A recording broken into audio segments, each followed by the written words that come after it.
SC என்றாலே எங்களை கேவலமாக பார்க்கிறார்கள். தேவேந்திர குல மக்கள் அவர்கள் எங்களை பட்டியலினத்திலிருந்து வெளியேற்றுங்கள் என்று பல வருடமாக போராடி கொண்டிருக்கிறார்கள். இடஒதுக்கீட்டுல பிரச்சனை இருக்கு. யாருக்கு அந்த இடஒதுக்கீடு போகுது, யார் அனுபவிக்கிறானே தெரியல. ஏன்னா அவங்க ரெண்டு பேருமே வைக்கிற கோரிக்கை சரியா தானே இருக்கு. அப்ப இந்த 5ஆம் தமிழ் சங்கம் எப்படி கையாள போகுது? தமிழ்நாட்டில் ஏராளமான பிரச்சனைகள் இருக்கிறது. அதை பற்றியெல்லாம் முழுமையாக பேச வேண்டும் என்றால் இந்த ஒரு மேடையோ இன்று ஒரு நாளோ போதாது. வாரம் முழுவதும் கத்தி பேசினாலும் அது தீராது. அப்ப தமிழ்நாட்டில் நான் பார்க்கிற, நான் உணர்கிற ஒரு மிகப்பெரிய பிரச்சனையை தான் நான் இங்கே பேச வந்துள்ளேன். தேவேந்திர குல மக்கள் அவர்கள் எங்களை பட்டியலினத்திலிருந்து வெளியேற்றுங்கள் என்று பல வருடமாக போராடி கொண்டிருக்கிறார்கள். சரி, எதற்காக அவர்கள் பட்டியலினத்திலிருந்து வெளியேற்றம் கேட்கிறார்கள்? அவர்கள் சொல்கிறார்கள், எஸ்சி என்றாலே எங்களை கேவலமாக பார்க்கிறார்கள், எஸ்சி என்றாலே எங்களை இழிவாக பார்க்கிறார்கள், காதலிக்க கூட எங்களுக்கு உரிமை இல்லை. என் மகன் இரவும் பகலுமாக படித்து 90 விழுக்காடு எடுத்து கல்லூரிக்கு சென்றால் அங்கு ஒருவர் கேட்கிறார், உனக்கு என்னப்பா எஸ்சி கோட்டா, ஈஸியா உள்ள வந்துட்ட. இது தீண்டாமையை விட அதிக மன வலியை கொடுக்கிறது என்கிறார்கள். சிந்திச்சு பாருங்களேன். அவங்களோட பிறப்புக்கும் மரியாதை இல்லை, உழைப்புக்கும் மரியாதை இல்லை. அப்ப அவங்க கேட்கறது சரிதானே? அந்த எஸ்ன்ற பட்டியல இருந்து அவங்களை வெளியேற்றணும் என்று கேட்பது சரிதானே? ஆனா அதே தேவேந்திர குல வேளாளர் மக்களிலேயே இன்னொரு பிரிவினர் இல்ல, எங்களுக்கு எஸ்சி வெளியேற்றம் வேண்டான்னு கேட்கறாங்க. அவங்க என்ன காரணம் சொல்றாங்க? அதாவது வெளியேற்றம் கேட்கறவங்கள பார்த்து இவங்க சொல்றாங்க, உங்களுக்கு என்னப்பா, நீங்க படிச்சு பெரியாள் ஆயிட்டீங்க, ஃபாரின்ல போய் செட்டில் ஆயிட்டீங்க, கவர்மெண்ட் ஜாப்ல போய் செட்டில் ஆயிருப்பீங்க, அதனால இன்னைக்கு எஸ்சின்றது உங்களுக்கு ரொம்ப கேவலமா இருக்கலாம், அதனால நீங்க வந்து வெளியே போகணும்னு கேக்குறீங்க. நான் இன்னும் படிக்கலையே, என் புள்ள இன்னும் படிக்கலையே, எங்க வாழ்க்கை இன்னும் முன்னேறலையே, அப்ப எங்களுக்கு அது தேவைதானேன்றாங்க. அது மட்டும் இல்ல, தமிழ்நாடு முழுக்க, அதாவது சுதந்திரம் அடைந்த பிறகும் 77 ஆண்டுகள் கடந்தும் இன்னமும் இந்தியா முழுவதும், தமிழ்நாடு முழுவதும் தீண்டாமை ஒழிக்கப்பட்டு விட்டதா என்று கேட்டால் நிச்சயமாக இல்லைன்றது நம்ம எல்லாருக்குமே தெரியும் இல்லையா? அப்போ எங்களை காப்பாற்றுறதுக்கு பிசிஆர் ஆக்ட்னு ஒன்று இருக்கு. நான் எஸ்சில இருந்து வெளியே வந்துட்டேன்னா எனக்கு எப்படி அந்த பிசிஆர் ஆக்ட் செல்லும்? அப்ப என்னோட பாதுகாப்பும் கேள்விக்குறியாகுது அப்படின்னு அவங்க கேட்கறாங்க. அப்ப இவங்க கேட்கறது சரியா இருக்குல்ல? ஆமா, இவங்க இன்னும் எல்லா எஸ்சியிலும் முன்னேறிட்டாங்கன்னா கிடையாது. இன்னும் பல பேருக்கு இடஒதுக்கீடு தேவைப்படுது, பிசிஆர் ஆக்ட் தேவைப்படுது. அந்த நிலைமையில தான் நம்ம சமுதாயம் இருக்குது. 75 வருஷமா இடஒதுக்கீடு கொடுத்தும் இன்னமும் மக்கள் இடஒதுக்கீடு கேட்கிறார்கள் என்றால் அப்ப அவங்களுக்கு இந்த இடஒதுக்கீடு போய் சேரல. அப்ப அந்த அமைப்புல ஏதோ பிரச்சனை இருக்கு, இடஒதுக்கீட்டுல பிரச்சனை இருக்கு. யாருக்கு அந்த இடஒதுக்கீடு போகுது, யார் அனுபவிக்கிறானே தெரியல.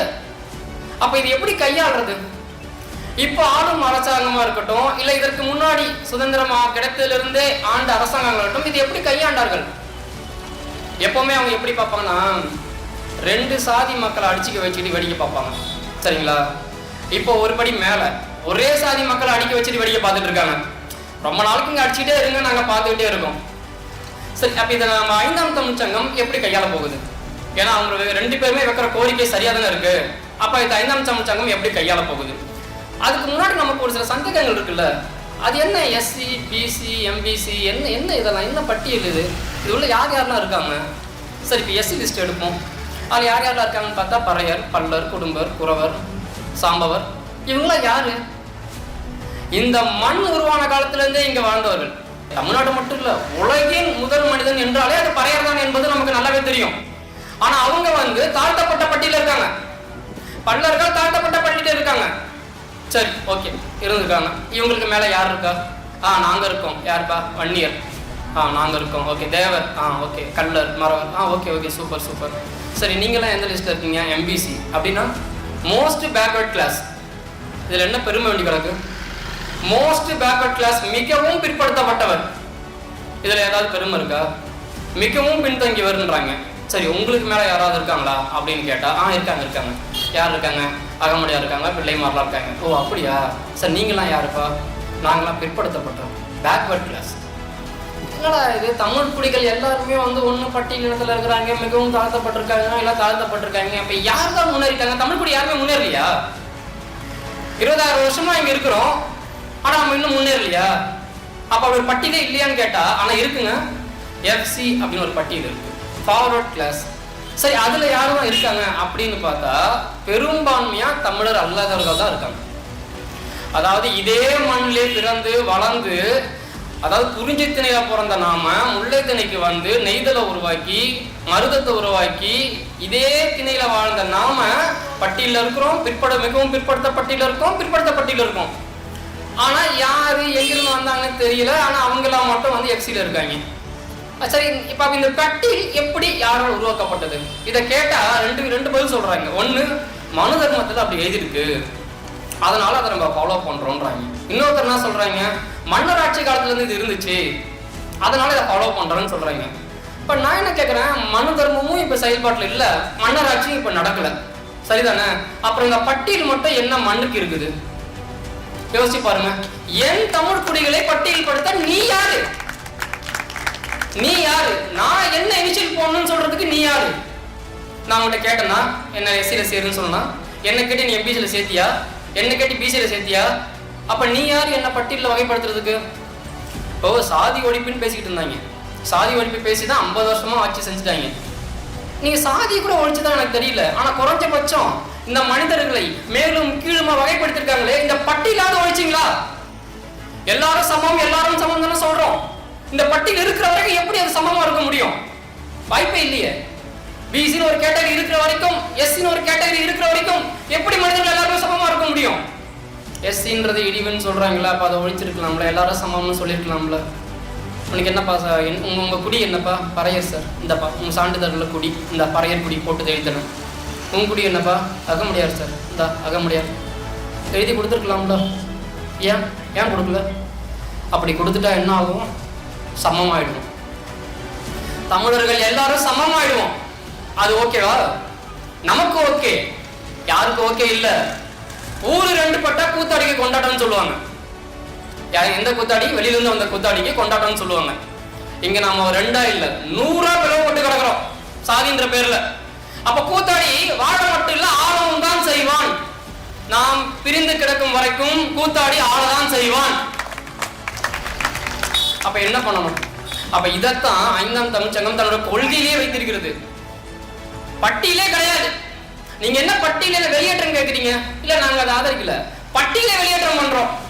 எல்லா தமிழரும் ஒண்ணுதான், யாருமே மேல யாருமே கீழே கிடையாது, யாரையும் எந்த ஷெட்யூலையும் நாங்க வந்து அடைக்க கிடையாது. இந்த லிஸ்டுக்குள்ளதான்ப்பா நீ இருக்கணும். நீங்க யாரும் அதை முடிவு பண்றதுக்கு?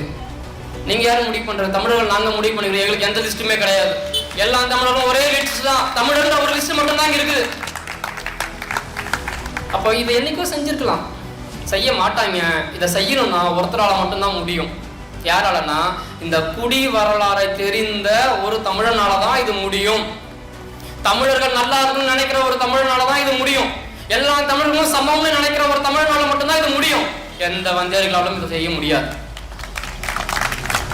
இதைத்தான் 5ஆம் தமிழ்ச்சங்கம் தன்னோட கொள்கையாகவே வச்சிருக்கு. அப்போ 5ஆம் தமிழ்ச்சங்கம் ஆட்சிக்கு வந்தால் இதைத்தான் செய்யும், எல்லாரும் சமம். அப்போ இப்போ ஒரு சின்ன பிரச்சனை வரும். இப்படி பண்ணும்போது ஐயோ எங்க இடஒதுக்கீடு போச்சே, கரெக்டு தானே? எல்லாரும் சமமாக இருக்கும்போது நம்ம இடஒதுக்கீடு எப்படி கணக்கு பண்ணுவோம்? அப்போ அது ஒரு பிரச்சனை இருக்குல்ல. அந்த பிரச்சனைக்கும் தமிழ்ச்சங்கம் முடிவு வைத்திருக்கிறது, அதாவது தீர்வு வைத்திருக்கிறது. எப்படி பண்ண போறோம்? இப்போ நம்ம என்ன பண்றோம், தமிழ்நாட்டில் இருக்கிற மொத்த மக்களையும் குடி ரீதியா நம்ம வந்து கணக்கெடுப்பு நடத்துறோம். இப்போ பறைகள் எத்தனை பேர் இருக்கீங்க? இந்த 10%, இந்த 10% உனக்கு மட்டும்தான் இடஒதுக்கீடு, வேற யாருக்கும் கிடையாது. நீ யாருப்பா? வன்னியர். ஓகே, நீங்க 8% இருக்கீங்க, 8% உனக்கு மட்டும்தான், வேற யாருக்கும் கிடையாது. மக்கள் தொகை கணக்கெடுப்புக்கு ஏற்ப அவர்களின் குடிக்கேற்ப அந்த இடஒதுக்கீடு கொடுக்கப்படும். அப்புறம் எப்படி இடஒதுக்கீடு மறுக்கப்படுதுங்க? இப்பதான் சரியாக கொடுக்கப்படுது. 75 வருஷமா கொடுத்துட்டு இருக்காங்க. ஏன் இன்னமும் இடஒதுக்கீடு கேட்டுட்டு இருக்காங்க? ஏன்னா அவங்களுக்கு போய் சேரல, குறிப்பா தமிழ் குடிகளுக்கு போய் சேரல. அதுதான் இங்க பிரச்சனை. அப்ப இங்க எப்படி இருக்கு? எஸ்சி பட்டியல் இனத்தவர்கள் வந்து 18% இடஒதுக்கீடு கொடுத்துருக்காங்க. அதுல 3% உள்ளி இடஒதுக்கீடு யாரு? அருந்திதர் போன்றவருக்கு. அப்போ மீதி இருக்கிற 15%த்துல 100கணக்கான குடிகள் அடிச்சு பிடிச்சிட்டு மேல வரணும். இதுதான் இன்னைக்கு நிலைமையா இருக்குது. அந்த 15% பல்லர், பறையர், குடும்பர், குறவர் எல்லாருமே அதுல சாம்பவர் முதல் கொண்டு எல்லாருமே அதுக்குள்ளதான் வரணும். அதனாலதான் இன்னைக்கு இடஒதுக்கீடு சரியா போய் சேரல. அப்ப நம்ம எப்படி கொடுக்க போறோம்? அவங்களுடைய மக்கள் தொகைக்கு ஏற்ப அவங்களுக்கு இடஒதுக்கீடு கொடுக்கப்படும். அப்போ அந்த இடஒதுக்கீடு அவங்களுக்கு மட்டும்தான் போய் சேரும், வேற யாருக்கும் கிடையாது. இதை என்னைக்கோ செஞ்சிருக்கலாம்ல. தமிழர்கள் முன்னேறும் நினைக்கிற யார் வேணாலும் அதை எப்பவோ செஞ்சிருக்கலாமே. 1 வருஷமா 2 வருஷமாங்க, எத்தனை வருஷமா ஆட்சி செஞ்சாங்க? மார்த்தட்டி சொல்லுவாங்க, நான் 5 முறை முதலமைச்சராக இருந்திருக்கோம், நாங்கள் 4 தடவை முதலமைச்சராக இருந்திருக்கோன்ட்டு. இருந்தீங்க, என்ன செஞ்சீங்க? தமிழர் அல்லாத எல்லாரையும் தமிழ்நாட்டில் வாழ வச்சிங்க. தமிழர்கள் எங்கே இருக்கிறோம்? இன்னமும் ஒரு பட்டியலிருந்து வெளியேற்றம் கேட்கணும்னா எங்களுக்கு இடஒதுக்கீடு வேணும்னு கேட்குற நிலைமையில தான் இருக்கிறோம். இது யாரோட தப்புங்க? யாரோட தப்பு? ஆட்சி செஞ்சவங்களோட தப்பா? ஆட்சி செய்ய விட்டவர்களோட தப்பு. நாம தானே விட்டோம். ஓட்டு போட்டோம்ல, ஆட்சி செய்ய விட்டோம்ல. அப்ப நம்ம யாருக்கு ஓட்டு போடணும் இனிமேல்ட்டு? அப்போ எந்த மாதிரியான வேட்பாளர் நம்ம தேர்ந்தெடுக்கணும்னா, நம்மோடு வாழ்ந்த சக மக்களாக வாழ்ந்த வேட்பாளர்களை தேர்ந்தெடுங்கள். அப்போதான் கேள்வி கேட்க முடியும். இன்னைக்கு தேவேந்திர குலவேலா மக்கள் கேள்வி கேட்க முடியல, போராடிக்கிட்டே இருக்கிறாங்க. அதுக்கு ஏன்னா அவங்க தேர்ந்தெடுத்தவர்களிடம் அவர்களால் கேள்வி கேட்க முடியவில்லை. அப்ப இனிமேலாவது நல்ல வேட்பாளர்களை தேர்ந்தெடுங்கள், நல்ல ஆட்சியர்களை தேர்ந்தெடுங்கள், நிம்மதியாக வாழுங்கள்.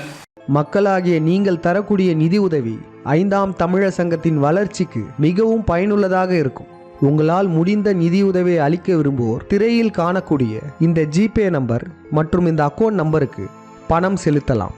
நன்றி, வணக்கம்.